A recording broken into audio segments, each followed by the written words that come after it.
BJP.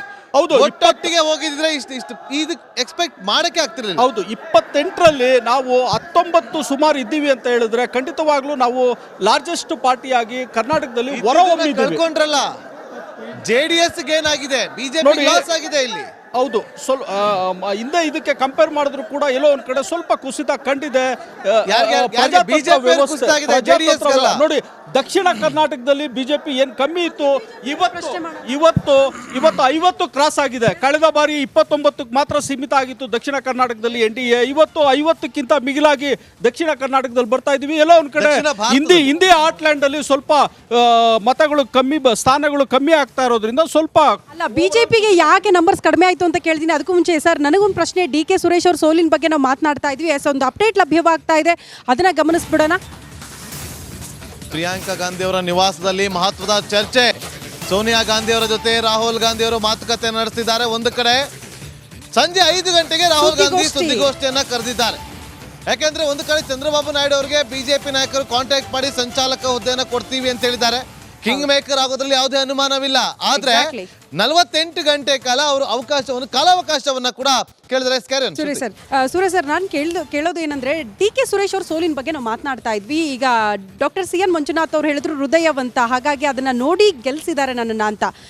DK Suresh ಅವರು ಆಡಿರುವಂತಹ ಒಂದು ಮಾತು, ದೇಶ ವಿಭಜನೆಯ ಮಾತು ಇರಬಹುದು, ಗ್ಯಾರಂಟಿ ಯೋಜನೆಗಳನ್ನು ತಂದಿದ್ರಿ, ಒಂಥರ ಭದ್ರಕೋಟೆ ಆಗಿತ್ತು. DK ಸುರೇಶ್ ಅವರ ಭದ್ರಕೋಟೆನ ಚಿತ್ರ ಮಾಡೋಕ್ಕೆ ಯಾರಿಂದನೂ ಸಾಧ್ಯ ಇಲ್ಲ ಅಂತ. ಆ ಚಿತ್ರ ಆಗೋದಕ್ಕೆ ದೇಶ ವಿಭಜನೆಯ ಮಾತು ಕೂಡ ಒನ್ ಆಫ್ ದ ರೀಸನ್ ಅಂತ ಅನ್ಸುತ್ತಾ ತಮಗೆ? ಇರ್ಬೋದೇನೋ, ಬಟ್ ಅದಕ್ಕಿಂತ ನನ್ನ ವಿಶ್ಲೇಷಣೆ ಆ ಕ್ಷೇತ್ರಕ್ಕೆ ಬಂದಾಗ, ನನ್ನ ವೈಯಕ್ತಿಕ ವಿಶ್ಲೇಷಣೆ, DK ಸುರೇಶ್ ಅವರು ಒಬ್ಬ ಗ್ರಾಸ್ ರೂಟ್ ಲೆವೆಲ್ ವರ್ಕರ್.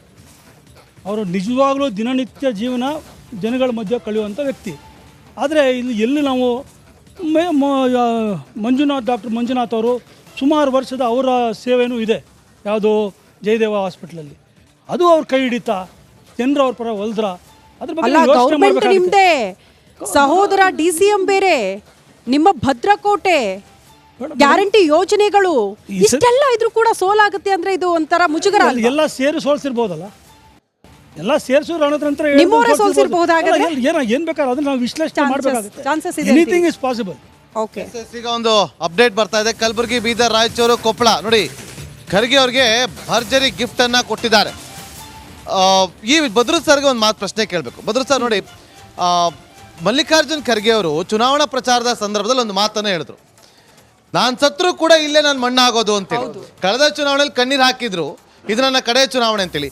ಈ ಬಾರಿ ಆ ಒಂದು ಭಾವನಾತ್ಮಕವಾದಂಥ ಒಂದು ಹೇಳಿಕೆ ಅದು ವರ್ಕೌಟ್ ಆಗಿದೆ ಅಂತ ಅನಿಸ್ತಾ ಇದೆಯಾ ಬದ್ರು ಸರ್? ಯಾಕಂದರೆ ಕಳೆದ ಬಾರಿ ಖರ್ಗೆ ಅವ್ರನ್ನ ಸೋಲಿಸಿದ್ದಕ್ಕೇ ಜನ ಪಶ್ಚಾತ್ತಾಪ ಪಟ್ಟಿದ್ರು.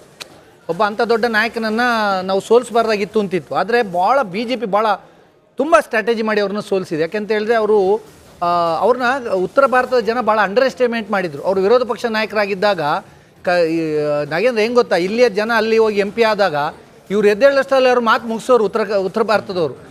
ಒಂದು ಇವರಿಗೆ ಹಿಂದಿ ಹಿಡಿತ ಇಲ್ಲ, ಇಂಗ್ಲೀಷ್ನ ಹಿಡಿತ ಗೊತ್ತಲ್ಲ ನಮ್ಮ ಇಂಗ್ಲೀಷು. ಸೊ ಅಷ್ಟೊತ್ತಿಗಾಗಲೇ ಬೇರೆ ಸಂಸದರುಗಳು ಅಲ್ಲಿ ಏನು ಟೇಕ್ ಓವರ್ ಮಾಡ್ಕೋತಾಯಿದ್ರು. ಆದರೆ ಖರ್ಗೆ ಅವರ ಇದೆಯಲ್ಲ, ಅವರು ವಿರೋಧ ಪಕ್ಷ ನಾಯಕ ಪರ್ಫಾರ್ಮೆನ್ಸ್ ನಿಜಕ್ಕೂ ಆಡಳಿತಾರೂಢ ಅವರಿಗೆ ಭಾಳ ಇದಾಗಿತ್ತು. ಖುದ್ದು ಮೋದಿ ಅವರು ಹೇಳಿದರು, ಕಹಾಸೆ ಅವ್ರು ಹೇಳೋರು, ಈ ಕಹಾಸೆ ಆಜಾತೆ ಆಪ್ಕಾ ಶಹರಿ ಪೂರ ಅಂದರೆ ಹಿಂದಿಯಲ್ಲಿ ಮಾತಾಡಿಕೊಂಡು ಅವರ ಪರ್ಫಾರ್ಮೆನ್ಸ್ ಇದೆಯಲ್ಲ ಅದ್ಭುತವಾಗಿತ್ತು.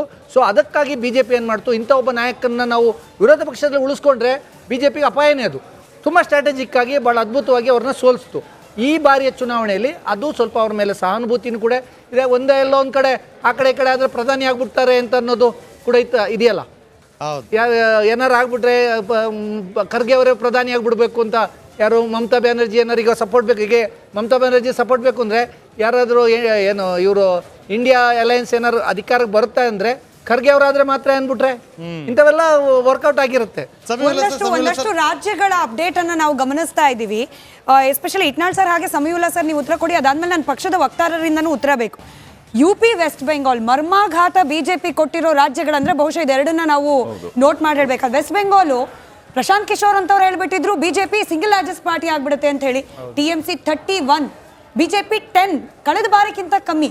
UP ಅಂತೂ ಎಕ್ಸ್ಪೆಕ್ಟೇಷನ್ ಇರಲಿಲ್ಲ. ಹಾಗೆ 42 ಇಂಡಿ ಮೈತ್ರಿಕೂಟ, BJP 37. ಒಂದೇ ಒಂದು ಅಪ್ಡೇಟ್ ಬ್ರೇಕಿಂಗ್ ಬರ್ತದೆ, ಹಂಗೆ ಕಂಟಿನ್ಯೂ ಮಾಡಿ. ಹಾಗೆ ಕಂಟಿನ್ಯೂ ಮಾಡ್ತೀನಿ. ಬೆಂಗಳೂರು ಕೇಂದ್ರದಲ್ಲಿ ಪಿ ಸಿ ಮೋಹನ್ 4ನೇ ಬಾರಿಗೆ ಜಯಬೇರಿಯನ್ನ ಬಾರಿಸಿದ್ದಾರೆ.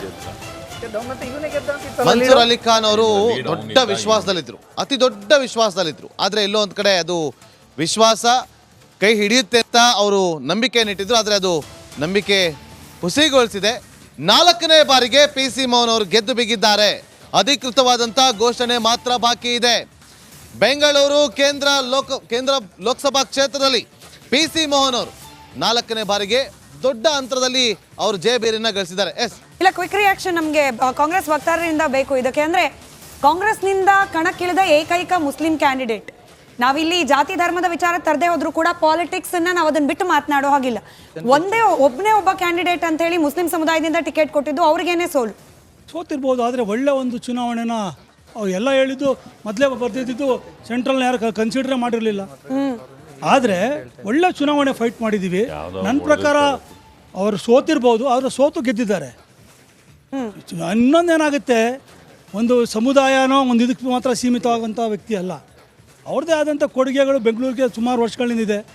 ಅವರು DPS ಸಂಸ್ಥೆಗಳು ನಡ್ಸ್ಕೊಂಡು ಬಂದಿದ್ದಾರೆ. ಕೆಲವು ಸೋಲು ಜೀವನದಲ್ಲಿ ಇರ್ತದೆ. ನಲ್ಪಾಡ್ ಅವರು ಸಾಕಷ್ಟು ಕಣ್ಣಿಟ್ಟಿದ್ರಪ್ಪ. ಹಾರಿಸ್ ಅವ್ರಿಗೆ ರಿಕ್ವೆಸ್ಟ್ ಕೂಡ ಮಾಡ್ಕೊಂಡಿದ್ರು. ನಲ್ಪಾಡ್ಗೆ ಟಿಕೆಟ್ ಫೈನಲ್ ಅನ್ನೋ ಚರ್ಚೆಗಳು ಕೂಡ ಆಗ್ತಾ ಇತ್ತು. ಪ್ರಚಾರನೂ ಮಾಡಲಿಲ್ಲ ಅಭ್ಯರ್ಥಿ ಪರವಾಗಿ. ಒಂದು ಪಕ್ಷದಲ್ಲಿ ಆಕಾಂಕ್ಷಿಗಳು ಸುಮಾರು ಜನ ಇರ್ತಾರೆ. ಆದರೆ ಪಕ್ಷ ಯಾರನ್ನ ಒಂದ್ಸತಿ ಗುರುತಿಸಿದ ಮೇಲೆ ಎಲ್ಲ ಸೇರಿ ಕೆಲಸ ಮಾಡ್ತಾರೆ. ಇದೇ ಹ್ಯಾರಿಸ್ ಅವ್ರ ಕ್ಷೇತ್ರದಲ್ಲಿ ಲೀಡು ಕೊಟ್ಟಿದ್ದಾರೆ, ಒಳ್ಳೆ ಕೆಲಸನೂ ಮಾಡಿದ್ದಾರೆ. ಹಂಗಂತ ಹೇಳಿ ನಾವು ಅವ್ರಿಗೆ ಚುನಾವಣೆ ಮಾಡಿಲ್ಲ ಅಂತ ಹೇಳೋಕ್ಕಾಗಲ್ಲ. ಕೇಳೋದು ಅವ್ರ ಧರ್ಮ, ದಟ್ ಇಸ್ ಪ್ರಜಾಪ್ರಭುತ್ವ. ಕಾಂತಿ ಶೆಟ್ಟಿ ಅವರ ರಿಯಾಕ್ಷನ್. ಬೆಂಗಳೂರಿನಲ್ಲಿ ಬಹುತೇಕ ಈಗ ಬೆಂಗಳೂರು ಗ್ರಾಮಾಂತರ ಕೂಡ ಗೆದ್ದಾಗಾಯ್ತು. ಅಲ್ಲಿಗೆ 5 ಕ್ಷೇತ್ರ ಇನ್ನೂ ನಮಗೆ ಅಧಿಕೃತವಾದ ರಿಸಲ್ಟ್ ಅನೌನ್ಸ್ ಆಗದೆ ಹೋದ್ರು ಕೂಡ ಬಹುತೇಕ ಬೆಂಗಳೂರಿನಲ್ಲಿ ಬಿಜೆಪಿ ಮತ್ತೊಮ್ಮೆ ಬೆಂಗಳೂರು ಭದ್ರಕೋಟೆ ಅನ್ನೋ ರೀತಿಯಲ್ಲಿ ಇದೆ. ಖಂಡಿತ. ನೀವು ಬೆಂಗಳೂರು ಗ್ರಾಮಾಂತರ ಅಂತ ಹೇಳಿದಾಗ ಒಂದು ವಿಷಯ ನಾನು ಹೇಳಲೇಬೇಕು. ಕಳೆದ ಬಾರಿ 2019ರಲ್ಲಿ ಕೊನೆಯ ದಿನ ನಾವು ಯಾವಾಗ ನಾಮಿನೇಷನ್ ಫೈಲ್ ಮಾಡ್ತಾರೆ ಅವತ್ತಿನ ದಿನವೇ ನೇಮ್ ಡಿಕ್ಲೇರ್ ಆಯಿತು ನಮ್ಮ XMLC ಅಶ್ವಥ್ ನಾರಾಯಣ ಅವರು. ಆದರೂ ಅವರು 2019ರಲ್ಲಿ 6,71,000 ಓಟು ಅವತ್ತೇ ತಗೊಂಡಿದ್ರು. ಅದು ಖಂಡಿತ ಗೊತ್ತಿತ್ತು, ಇದು ನಿರೀಕ್ಷಿತವೇ. ಆದರೆ ನಾವು ಏನು ನಿರೀಕ್ಷೆ ಮಾಡಿದೆವು ಆ ಸೀಟ್ಗಳು ಬಂದಿಲ್ಲ, ಅದನ್ನು ನಾವು ಖಂಡಿತ ಒಪ್ಕೊಳ್ತೀವಿ. ಒಂದಂತೂ ಸೌತ್ ಇಂಡಿಯಾ ಏನಿದೆ ಅದು ಇಂಪ್ರೂವ್ ಆಗಿದೆ. ಕಳೆದ ಬಾರಿ 29 ಇದ್ದದ್ದು ಇವತ್ತು 50ರ ಗಡಿ ದಾಟ್ತಾ ಇದೆ. ಒಂದು ಮಾತಿಲ್ಲಿ ನಾವು ಹೇಳಲೇಬೇಕು, ನಾವು ಯಾವತ್ತೂ ಸಬ್ಕಾ ಸಾಥ್ ಅಂತ ಯಾಕೆ ಹೇಳ್ತೀವಿ ಅಂದರೆ ಉಡುಪಿ ದಕ್ಷಿಣ ಕನ್ನಡ ಯಾವತ್ತಿದ್ರೂ ಅದು BJP ಭದ್ರಕೋಟೆ ಆಗಿದ್ದ ಕಾರಣ ನಮ್ಮ ಕಾಂಗ್ರೆಸ್ನ ಯಾವುದೇ ಲೀಡರ್ಗಳು ಅಂದರೆ ರಾಹುಲ್ ಗಾಂಧಿ ಇರ್ಬೋದು, ಪ್ರಿಯಾಂಕಾ ಗಾಂಧಿ ಇರ್ಬೋದು, CM ಇರ್ಬೋದು, ಯಾರು ಅಲ್ಲಿ ವಿಸಿಟೇ ಮಾಡಿಲ್ಲ. ಆದರೆ ನಾವು ಯಾವತ್ತು ಸಬ್ಕೆ ಸಾಥ್ ಸಬ್ಕಾ ವಿಕಾಸ್ ಅಂತ ಯಾಕೆ ಹೇಳ್ತೀವಿ ಅಂತ ಹೇಳಿದರೆ ನಮ್ಮ ತಮಿಳುನಾಡು ಇರ್ಬೋದು, ಕೇರಳ ಇರ್ಬೋದು, ನಮ್ಮ ಮೋದಿ ಅವರು ಇರ್ಬೋದು ಅಥವಾ ಅಮಿತ್ ಶಾ ಇರ್ಬೋದು, ಪ್ರತಿ ಬಾರಿ ವಿರೋಧಿಗಳು ಹೇಳ್ತಾರೆ ಸಬ್ಕೆ ಸಾಥಿಯಲ್ಲಿ ನಮ್ಗೆ ನೋಡಿ ಯಾವತ್ತು ಅಕೌಂಟೇ ಓಪನ್ ಮಾಡಿರ್ಲಿಲ್ಲ ನಾವು ಕೇರಳದಲ್ಲಿ ಈ 5 ದಶಕದಿಂದ. ಒಂದ್ second sir Nagendra Babu mic ಒಂದ್ ಸೆಕೆಂಡ್ ಸರ್. ಕ್ರಿಶ್ಚಿಯನ್ ಟಿಕೆಟ್ ಕೊಟ್ಟರು ಹೇಳಿ, ಯಾವ ಸಬ್ಕೆ ಸಾಥ್ ಸರ್? ಒಂದು ಮಾತಿಲ್ಲಿ ಕೇಳಬೇಕು ನೀವು. ಒಂದ್ ನಿಮಿಷ ಸರ್. ಹಾಗಾದ್ರೆ ನಿಮ್ಗೆ ದಕ್ಷಿಣ ಕನ್ನಡ ಉಡುಪಿ ನಿಮ್ಗೆ ಬರಲ್ಲ ಅಂತ ಗೊತ್ತು, ಯಾವತ್ತಾದ್ರೂ ಒಂದು ವಿಸಿಟ್ ಮಾಡಿಲ್ಲ. ನಾವು ಯಾವ್ದು ಬಂದಿಲ್ಲ ಅಂದ್ರೂ ಕೇರಳ ತಮಿಳ್ನಾಡು ನಮ್ಮೆಲ್ಲ ಲೀಡರ್ಗಳು ಹೋಗ್ತಾರಂದ್ರೆ ಇದು ಸಬ್ಕೆ ಸಾಥ್. ಒಂದೊಂದು ಹೇಳ್ತೀನಿ ಕೇಳಿ. ಕೇರಳದಲ್ಲಿ 5 ದಶಕದ ಮೇಲೆ ಇವತ್ತು ನಾವಲ್ಲಿ ಅಕೌಂಟ್ ಓಪನ್ ಮಾಡ್ತೇವೆ. ಇದು ತುಂಬಾ ಗ್ರೇಟ್. ಅದು 1 ಸೀಟ್ 2 ಸೀಟ್ ಅಲ್ಲ, ನಮ್ಗೆ 20 ಒಂದ್ ನಿಮಿಷ. ಒಂದು ಹೇಳ್ತೀನಿ ಅಭಿವೃದ್ಧಿ. ಒಂದು ಸೆಕೆಂಡ್ ಸರ್, ನೀವು ಸರ್ ನೀವು ಒಂದು ಮಾತಿಲ್ಲಿ ನೆನಪು ಮಾಡಲೇಬೇಕು. ನಾನು 1991ನಲ್ಲಿ ಚಂದ್ರಶೇಖರ್ ಅವರ ಗವರ್ಮೆಂಟ್ ಇರುವಾಗ 49.6 ಟನ್ ಗೋಲ್ಡ್ ಅನ್ನು ನಾವು ಅಡವಿಟ್ಟಿದ್ದು. ಅಂತಹ ಪರಿಸ್ಥಿತಿ ಭಾರತಕ್ಕಿತ್ತು. ಇವತ್ತು ಇದೇ ಭಾರತದಲ್ಲಿ ನಾವು 1 ಲಕ್ಷ ಕೆಜಿ ಬಂಗಾರನ ತಂದು ನಮ್ಮ ಲಾಕರ್ ನಾವು ಇಟ್ಕೊಳ್ತೀವಿ ಅಂತ ಹೇಳಿದ್ರೆ ಅಭಿವೃದ್ಧಿ ಅಲ್ವಾ? ಇದು ಅಭಿವೃದ್ಧಿ ಅಲ್ವಾ? ಯಾಕೆ ನಂಬರ್ಸ್ ಕಡಿಮೆ ಆಯ್ತು ಅನ್ನೋದು ಪ್ರಶ್ನೆ. 1,50,000 ಕೋಟಿ ಸಾಲ ಮಾಡಿರೋದು ಲೆಕ್ಕ ಇಲ್ವಾ? ಮಧ್ಯಪ್ರದೇಶ ಮಾಡ್ತೀನಿ ಅಂತ ಅಂದ್ರಿ. ಇವತ್ತು ಒಂದ್ ನಿಮಿಷ 50 ಕೋಟಿ ಲಕ್ಷ ಕೋಟಿ ಅಷ್ಟು ಸಾಲ ಆಗ್ತಿದೆ. ಅದ್ರ ಬಗ್ಗೆ ನಿಮಗೆ ಕಾಳಜಿ ಇಲ್ವಾ? ಯಾರು 10 ವರ್ಷದಿಂದ ಯಾರು ಕಟ್ಟಲ್ಲ ಅದಕ್ಕೆ? ಎಲ್ಲಾಗಿದೆ ಅಭಿವೃದ್ಧಿ? 2 ಕೋಟಿ ಉದ್ಯೋಗಗಳನ್ನ ಪ್ರತಿ ವರ್ಷ ಸೃಷ್ಟಿ ಮಾಡ್ತೀವಿ ಅಂತ ಹೇಳಿದ್ರಿ. ಎಲ್ಲೋದು 2 ಕೋಟಿ ಪ್ರತಿ ವರ್ಷ? 20 ಕೋಟಿ ಉದ್ಯೋಗ ಬರಬೇಕಾಗಿತ್ತಲ್ಲ, ಎಲ್ಲಿದೆ?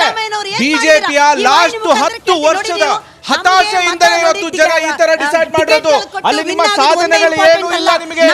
ದಕ್ಷಿಣ ಭಾರತದಲ್ಲೂ ಸಹ ನೀವು ಅನ್ಕೊಂಡ್ರಷ್ಟು ಸಾಧನೆ ಬರಲಿಲ್ಲ. ತಮಿಳುನಾಡಲ್ಲಿ ಮುಂದಿನ ಪ್ರಧಾನಿನೂ ಬಂದ್ಬಿಡ್ತಾರೆ ಅಂತ ಹೇಳಿ ಅಣ್ಣಾಮಲೈನ ಬಿಂಬಿಸ್ತಾ ಇದ್ರಿ ನೀವು. ಏನಾಯ್ತು ಅಣ್ಣಾಮಲೈಗೆ? ಒಂದೇ ಒಂದು ಸೀಟ್ ಗೆಲ್ಲಕ್ಕಾಗ್ಲಿಲ್ವಲ್ರಿ ನಿಮ್ಗೆ ತಮಿಳುನಾಡಲ್ಲಿ?